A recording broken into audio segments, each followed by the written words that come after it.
እንቀጥላለን የተወደዳችሁ ተመልካቾች አዲስ ቀን ነው የተከታተላችሁ የምትገኙት ከኢትዮጵያ ቴሌቪዥን አሁን ደግሞ ቀደም ሲል ወደ እናንተ እናደርሰዋለን ብለን ያስተዋወቅናችሁን ዘገባን የምናጋራችሁ የኳታር የኢኮኖሚ ጀርባ አጥንት የሆነው ግዙፉ የሐማድ ወደብ የባህር ባለቤትነት ለአንድ ሀገር የንግድ የበላይነት እና የቅልጥፍና ምንጭ መሆኑን በተግባር እያሳየ ነው የሚገኘው ይህ የባህር በር ኳታርን ባለም የንግድ ካርታ ላይ ቁልፍ ተዋናይም ያደረጋት ይገኛል በአንጻሩ የባህር በር አልባነቷ በውድ የኪራይ ዋጋና በትራንዚት ፈተናዎች የምትከፍለው ኢትዮጵያ የወደብ ባለቤትነት ለኢኮኖሚ ነጻነት ያለውን ወሳኝ ሚና እንድታጤን አስገድዷታል ኢትዮጵያ የባህር በር ባለቤትነት ብትሆን ልታገኘው የምትችለውን ጠቀሜታ ከኳታር ጋር በማነጻጸር ሰናይት ብርሃኔ በተከታዩ ዘገባ ታስቃኘናለች ባህር በር የውበትና የሰላም ምንጭ ነው ለኳታር ባህር ከውበትም በላይ የህልውናዋ መሰረት የሆነላት ሀገር የብልጽግናዋ ደም ቧንቧም ይህ የባህር በሯ ነው የዓለምን ግዙፍ መርከቦች የምታስተናግድበት የሐማድ ወደብ የኢኮኖሚዋ መተንፈሻ ነው ይህ የባህር ባለቤትነት ኳታርን በዓለም የንግድ ካርታ ላይ ቁልፍ ተዋናይ አድርጓታል ወደ ሀገራችን ስንመለስ ግን ምስሉ ይለወጣል ኢትዮጵያ ቀደምት ስልጣኔ ካላቸው ሀገራት ተርታ የምትሰለፍ ሀገር ናት ታሪኳና ስልጣኔዋ ደግሞ ከነበራት የባህር በር ባለቤትነት ጋር የተሳሰረ ነው ኢትዮጵያ የባህር በር ባለቤት ብትሆን እንደ ቡና ሰብልና የኢንዱስትሪ ውጤቶችን መላክ ትችላለች ይህ ደግሞ እንደ ኳታር ሁሉ የውጭ ምንዛሬ ግኝቷን በከፍተኛ ደረጃ ያሳድገዋል የባህር በር ጉዳይ የፖለቲካና የኢኮኖሚ ብቻ አይደለም የስነ ልቦናም ጭምር ነው ኳታር ቀደምት ታሪኳን ከእንቁ ጠላቂነትና ከአሳ አጥማጅነት ጋር አሰናስና ዛሬም በባህር ዳርቻዎቿ ላይ ታላላቅ ከተሞችን እየገነባች ትገኛለች ባህሩ ለኳታር ነዋሪዎች የመዝናኛ የኩራትና የነጻነት ምልክት ነው በዚቹ በባህር የታቀፈችው ምድር ከ1000 ኪሎ ሜትሮች በላይ ርቃ የምትገኘውና የባህር በር ፍለጋ ላይ ያለችውን ኢትዮጵያም ጥንታዊ የአዶሊስ ወደብ ባለቤት በነበረችበት ዘመን ከዓለም ጋር የነበራት ግንኙነት ምን ያህል የሰፋ እንደነበር ታሪክ ያስታውሰናል ዛሬ ላይ በኳታር ዳርቻ ሆኖ ማዕበሉን ለሚመለከት ኢትዮጵያዊ ባህሩ የናፍቆት ያህል የሚሰማው ለዚህ ነው ኳታር በፋርስ ባህረ ሰላጤ ላይ የምትገኝ ባህረ ገብ መሬት ናት ዋና ጥቅሟ ደግሞ ለነዳጅና ለተፈጥሮ ጋዝ ንግድ ምቹ በሆነ መስመር ላይ መገኘቷ ነው ኢትዮጵያ የባህር በር ብታገኝ የምትቀላቀለው ቀይ ባህር ወይንም ደግሞ የኤደን ባህረ ሰላጤ ነው ይህ መስመር ከአውሮፓ ከኤሲያና ከአፍሪካ የሚያገናኝ ዓለም አቀፍ የንግድ መተላለፊያ ስለሆነ ከኳታር ያልተናነሰ ስትራቴጂካዊ ቦታ ይኖራታል ኳታር የዓለም ግዙፍ የፈሳሽ ተፈጥሮ ጋዝ ላኪ ሀገር ናት የባህር በር መኖሯ ደግሞ ሀብቷን በቀጥታ ለዓለም ገበያ እንድታቀርብ ረድቷታል ኳታር በባህር የተከበበች በመሆኗ ጠንካራ የባህር ኃይልና የባህር ዳርቻ ጥበቃዎች አሏት ኢትዮጵያ የባህር በር ማግኘቷ የባህር ኃይሏን መልሳ ለመገንባትና ቀጠናዊ ተጽዕኖን ለማሳደግም ይረዳታል ከኳታር በተለየ መልኩ ኢትዮጵያ ትልቅ የሰው ኃይል ስላላት በባህር ላይ ያላት ወታደራዊ ሚዛን የጎላ ሊሆን ይችላል ኢትዮጵያ የባህር በር ቢኖራት ከኳታር በበለጠ በሰው ኃይልና በተለያዩ ሀብቶች የታጀበ ግዙፍ የኢኮኖሚ ኃይል የመኖር እድሏም ሰፊ ነው የባህር በር መኖር ማለት ከዓለም ጋር ያለ ቀጥተኛ ግንኙነት ያነሰ የኑሮ ውድነትና የላቀ ብሔራዊ ኩራት ማለት መሆኑን እዚህ ዶሃ ላይ በግልጽ ማስተዋል ይቻላል በኳታር ወደቦች ላይ የሚታየው ብርሃን ለኢትዮጵያ የባህር በር ጥያቄ ትልቅ ማሳያና ማበረታቻ ነው የባህር በር አሁን ላይ የትውልዱ የህልውና ጥያቄ ሆኖ መጥቷል ሁሉም ኢትዮጵያውያን ብቻ ሳይሆን አሁን ላይ ደግሞ ዓለም አቀፍ ታላላቅ ግለሰቦችና ሀገራትም ሳይቀር የኢትዮጵያን የባህር በር ጥያቄ እየተቀበሉት ነው የሚገኙት ኢትዮጵያ ደግሞ የባህር በር ባለቤት እንደነበረች በታሪክም ሁላችንም እንረዳለን ነገር ግን ደግሞ ባልተገባ መንገድ በ1980ዎቹ ገደማ ደግሞ ከ3 አስርት ዓመታት በፊት ነው ኢትዮጵያ የባህር በር ባለቤትነቷን ያጣችው። ታዲያ ይህንን ማጣቷ ደግሞ በተለያየ መንገድ ጫና ሲደርስባት ቆይቷል። የወጭና ገቢ ንግዷ ላይ የተቀላጠፈ እንዳይሆን የራሱን የሆነ ተግዳሮት ሲያሳድር ነው የቆየው። ከዚህ ባለፈ ደግሞ የምስራቅ አፍሪካ ቀጣና ደግሞ የብዙ ሀገራትን ትኩረት እየሳበ ነው የሚገኘው። እነዚህ ሀገራት ደግሞ በተለይ ከቀይ ባህር አዋሳኝ በመሆናቸው የዓለም የመሸጋገሪያ አካባቢ ናቸው። ታዲያ የዓለም አቀፍ ሀገራትም በዚህ አካባቢ ወይም በቀጣናው የተለያዩ የጦር መንደሮችን እየገነቡ ነው የሚገኘው። ታዲያ ይሄ በኢኮኖሚ ሉዓላዊነትን ከማረጋገጥ ማኳያ ብቻ ሳይሆን የሀገርን ሰላምና ደህንነትን ማረጋገጥ እንዲሁም ጥቅል ሁለንተናዊ ሉዓላዊነትን ለማረጋገጥ ደግሞ የባህር በር ምን ያክል አስፈላጊ እንደሆነ ሁላችንም እንረዳዋለን። ታዲያ ይህ ጉዳይ ባለፉት ዓመታት ተዳፍኖ የቆየ ጉዳይ ነበር። ኢትዮጵያ ባልተገባ መንገድ የባህር በር ማጣቷ ብቻ አልነበረም የሚያስቆጨው።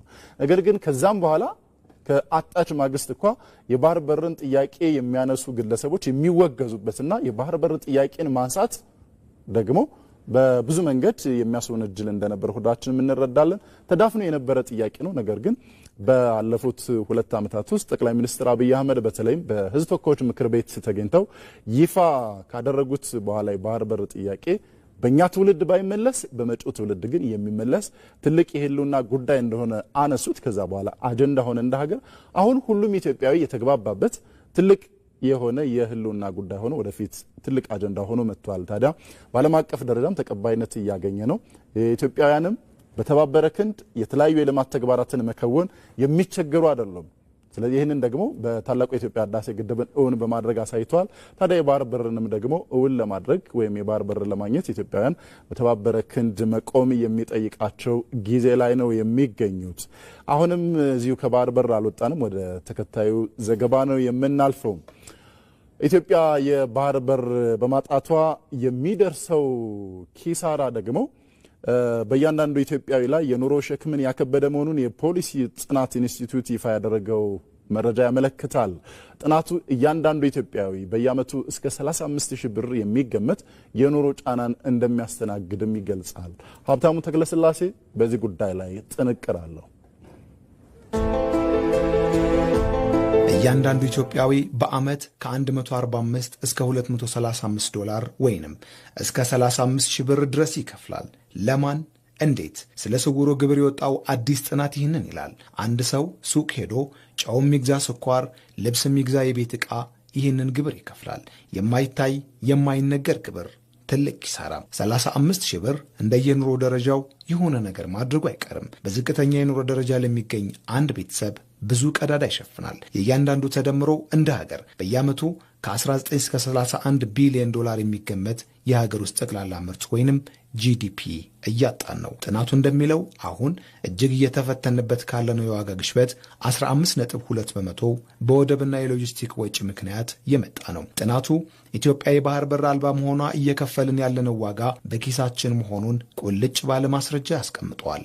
አሁን ጥያቄው ኢትዮጵያ የባህር በር ቢኖራትስ የሚለው ነው።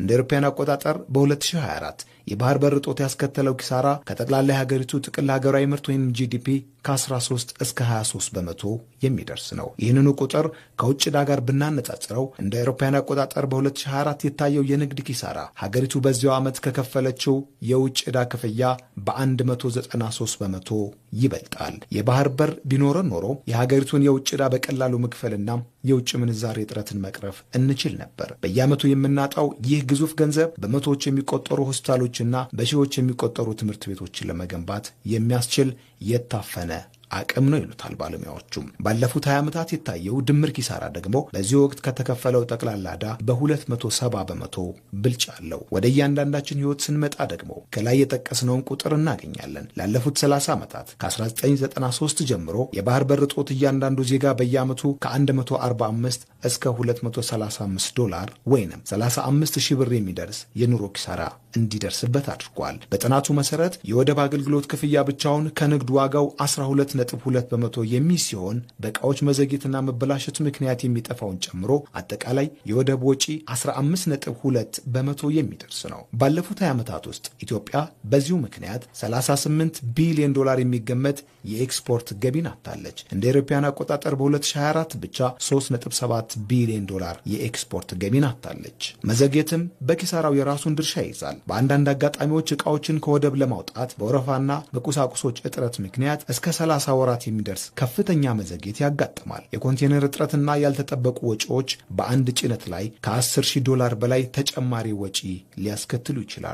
እንደ ጥናቱ ከሆነ የባህር በር እጦቱ አንድምታ ከዚህም ላቅ ያለ ነው። የስልታዊና ፖለቲካዊ ተጋላጭነት ስጋትን ደቅኗል። ምክንያቱም ያለን የወደብ ጥገኝነት አንድ ላይ የተንጠለጠለ ነው። ኢትዮጵያ ለውጭ ንግዷ 95 በመቶ ያህሉን በጅቡቲ ወደብ ላይ ብቻ ጥገኛ መሆኗ ለደህንነትና ለፖለቲካ ጫና ያጋልጣታል። ከጅቡቲ ጋር ያለን ወዳጅነትና አጋርነት በራሱ ፈተና ባይሆንም እንኳ በቀይ ባህር አካባቢ ያሉ ዓለም አቀፍ ወታደራዊ የባህር ኃይሎች መስፋፋት የኢትዮጵያን የንግድ እንቅስቃሴ ለስልታዊ አደጋ ወይንም ስትራቴጂክ ቾክ ያጋልጠዋል። ይህ ማለት የ120 ሚሊዮን ሕዝብ ሰላምና ደህንነት በሌሎች ፈቃድ ላይ የተመሰረተ ነው ማለት ነው። ያ አንድ መስመር በጦርነት ወይም በፖለቲካ አለመግባባት ቢዘጋ ሀገሪቱ ምግብና መድኃኒት እንኳን ማግኘት የማትችልበት አደጋ ውስጥ ትወድቃለች። በቀይ ባህር አካባቢ ያሉ የዓለም አቀፍ ኃይሎች መስፋፋት ኢትዮጵያን ለስትራቴጂካዊ ጥቃት ያጋልጧታል። የታሪካዊ ጠላቶቻችን ከበባም የራሱ ትርጉም ይኖረዋል። እናም ምን ይሆን ምን ይደረግ ነው ጥያቄው። ጥናቱ መፍትሄዎችን አመላክቷል።